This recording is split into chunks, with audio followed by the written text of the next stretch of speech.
Assalamualaikum warahmatullahi wabarakatuh. Selamat pagi semuanya. Yang terhormat Ibu Mustika Hajijati MSI selaku dosen pengampu mata kuliah Metodologi Penelitian dan teman-teman yang tercinta. Perkenalkan, nama saya Putri Intan Berliani, NIM G1D017051. Pada kesempatan kali ini saya akan mempresentasikan proposal penelitian saya yang berjudul Analisis Rantai Markov untuk mengetahui peluang perpindahan merek kartu seluler prabayar GSM. Latar belakang saya mengambil judul proposal penelitian ini adalah karena perkembangan teknologi yang pesat saat ini berdampak pada semua bidang kehidupan, termasuk bidang komunikasi. Salah satu jenis saran telekomunikasi yang banyak dipilih masyarakat dengan alasan praktis dan mudah dibawa kemana saja adalah telepon seluler. Berbicara mengenai telepon seluler, maka tak lepas dari operator seluler sebagai penyedia jasa dari telepon seluler. Jasa dari operator seluler sendiri bisa didapat jika menggunakan produk dari operator seluler tersebut, yaitu kartu seluler. Global System for Mobile Communication atau biasa kita singkat dengan GSM merupakan alat telekomunikasi yang siap dipakai sewaktu-waktu di mana saja dan kapan saja.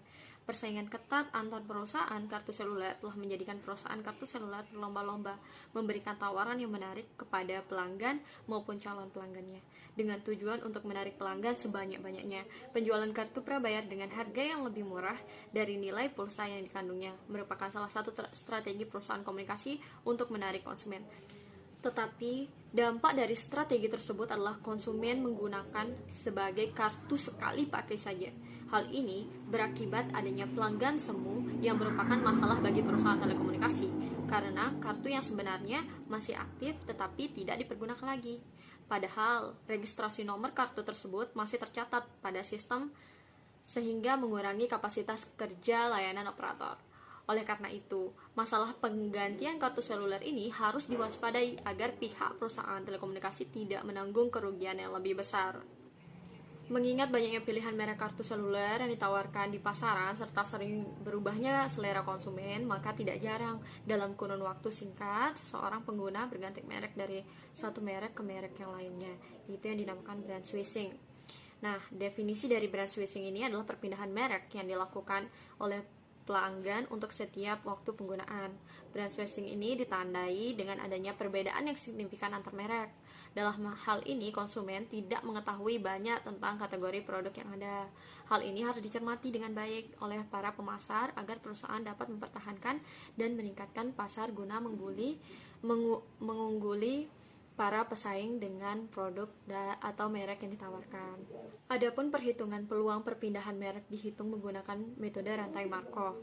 Nah, metode rantai Markov juga dapat memperkirakan peluang konsumsi masing-masing merek GSM saat ini maupun di masa mendatang.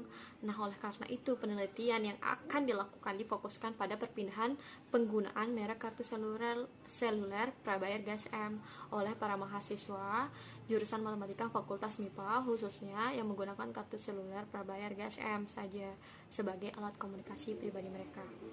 Berdasarkan uraian dari latar belakang tadi yang saya jelaskan, maka akan banyak sekali pertanyaan yang mungkin timbul, tetapi pembahasan selanjutnya saya membatasi hanya pada beberapa permasalahan yang dapat dirumuskan sebagai berikut.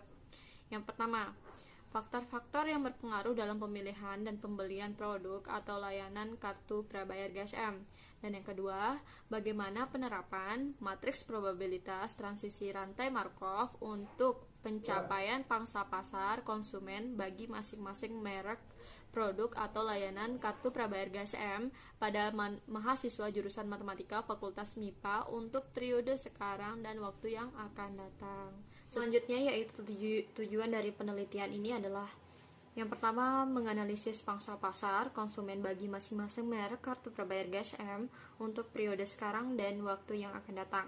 Dan yang kedua, untuk menentukan faktor-faktor yang mempengaruhi konsumen dalam memilih dan membeli produk atau layanan kartu prabayar GSM. Selanjutnya yaitu pembahasan mengenai pembatasan masalahnya. Nah, jadi ada 5 poin. Yang pertama, objek dalam penelitian ini adalah 7 merek kartu prabayar GSM, yaitu Simpati, AS, AM3, Mentari, SL3, dan Axis. Yang kedua, Dalam penelitian ini, data yang diperoleh dari hasil penyebaran kuesioner yang unit sampelnya adalah mahasiswa jurusan Matematika Fakultas MIPA yang masih terdaftar sampai tahun 2009. Yang ketiga, data yang digunakan adalah data yang diisi secara lengkap. Yang keempat, perpindahan merek dihitung dengan satuan tahun, yaitu dalam kurun 1 tahun yang lalu. Yang kelima, dalam penulisan tugas akhir ini dibatasi hanya pada proses stokastik, waktu diskrit, dan rantai Markov, waktu diskrit. Rantai Markov merupakan sebuah proses stokastik di mana kejadian pada masa mendatang hanya bergantung pada kejadian hari ini dan tidak bergantung pada keadaan masa lampau. Rantai Markov terdefinisi oleh matriks peluang transisinya. Nah, matriks peluang transisi adalah suatu matriks yang memuat informasi yang mengatur perpindahan sistem dari satu stage ke stage lainnya. Nah, jadi proses stokastik Markov adalah suatu proses stokastik di mana perilaku atau kelakuan sistem pada waktu yang akan datang, besok gitu, hanya bergantung pada keadaan sekarang dan tidak bergantung pada keadaan yang lalu, atau dapat dikatakan hanya bergantung pada keadaan satu langkah ke belakang gitu. Nah, untuk itu dapat menerapkan analisis rantai Markov ke dalam suatu kasus GSM atau Global System for Mobile Communication. GSM mulanya singkatan dari Group Special Mobile. Nah, tapi sekarang sudah berubah jadi Global System for Mobile Communication.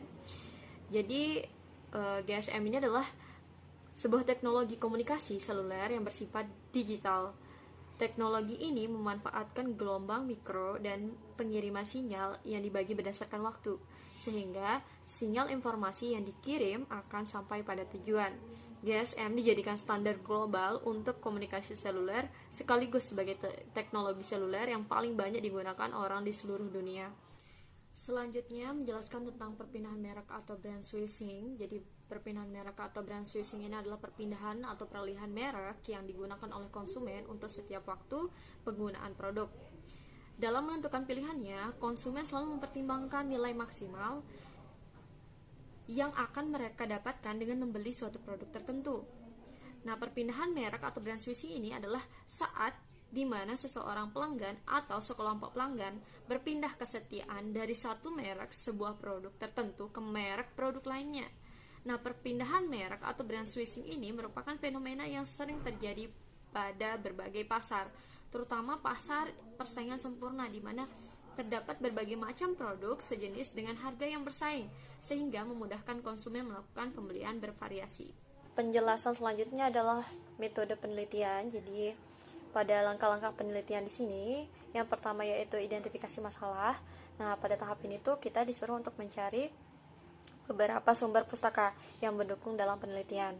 Nah, yang kedua yaitu merumuskan masalah. Nah, pada tahap ini tuh tujuannya tuh untuk mempersempit ruang masalahnya yang akan dipecahkan. Jadi kita akan lebih mudah dalam memecahkan masalah. Yang ketiga yaitu studi literatur. Nah, studi literatur ini gunanya itu untuk mencari dan mempelajari sumber literatur yang berhubungan dengan pemodelan matematika, yaitu untuk mencari model-model matematika yang sudah ada sebagai acuan dalam merumuskan model untuk mengetahui peluang perpindahan merek kartu seluler prabayar GSM pada mahasiswa jurusan Matematika Fakultas MIPA Universitas Mataram. Nah, yang selanjutnya itu adalah perumusan modelnya. Lanjut kepada penentuan titik equilibriumnya. Nah, penentuan titik equilibriumnya ini untuk menentukan titik kesetimbangannya. Lanjut kepada linearisasi, analisis kestabilan model, dan simulasi model dan kesimpulan. Mungkin hanya itu yang dapat saya sampaikan. Lebih dan kurangnya mohon dimaafkan. Wabillahi taufik wal hidayah. Wassalamualaikum warahmatullahi wabarakatuh.